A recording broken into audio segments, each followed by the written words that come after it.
আজ ছিল বৃহস্পতিবার, মা লক্ষ্মীর ঘট স্থাপন করব, তাই খুব সকাল সকাল ঘুম থেকে উঠে পুজোর ঘরে চলে গেলাম।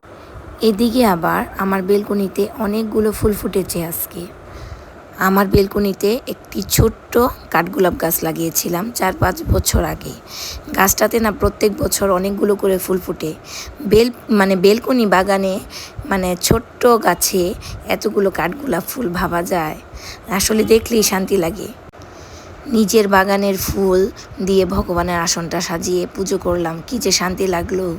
তারপর পুজো টুজো শেষ করে চলে যাব ছেলেকে নিয়ে স্কুলে বলতে কোচিংয়ে দিয়ে আসবো। কোচিং থেকে স্কুলটা খুব কাছে, ও একাই চলে যেতে পারে।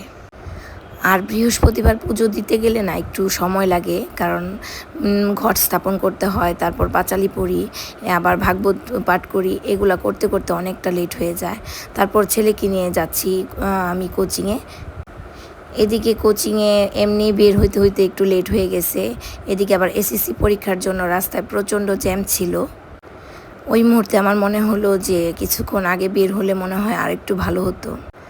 তারপর ছেলেকে আমি কোচিংয়ে রেখে চলে যাব একটা রেস্টুরেন্টে। আমি ইদানিং প্রায় সময় আমি ওই রেস্টুরেন্টে গিয়ে সকালের নাস্তা করি। এই রেস্টুরেন্টের সকালের নাস্তাটা জাস্ট অসাধারণ হয়। নাস্তা করার আরেকটা কারণ হলো, আমার ঘরে সবাই ভাত লাভার, ভাত সকালেও ভাত করতে হয়, দুপুরেও ভাত, রাত্রেও ভাত। আমার ঘরে অন্য কেউ রুটি টুটি কেউ কিছুই খায় না। আমি আবার এদিকে না সকালে ভাত খেতে পারি না। দেখা যায় সবার চিন্তা করতে করতে আমার নাস্তাই করা হয় না, একদম দুপুরে খাওয়া হয়। ইদানিং না আমার খুব অ্যাসিডিটির প্রবলেম হয়ে গেছে না খেতে খেতে। তাই ভাবলাম এখন থেকে নিজের চিন্তা করব, নিজেকে ভালোবাসবো, নিজের জন্য একটু হলেও সময় দেব, কারণ আমার জন্য আমিই আছি, আর কেউ নেই।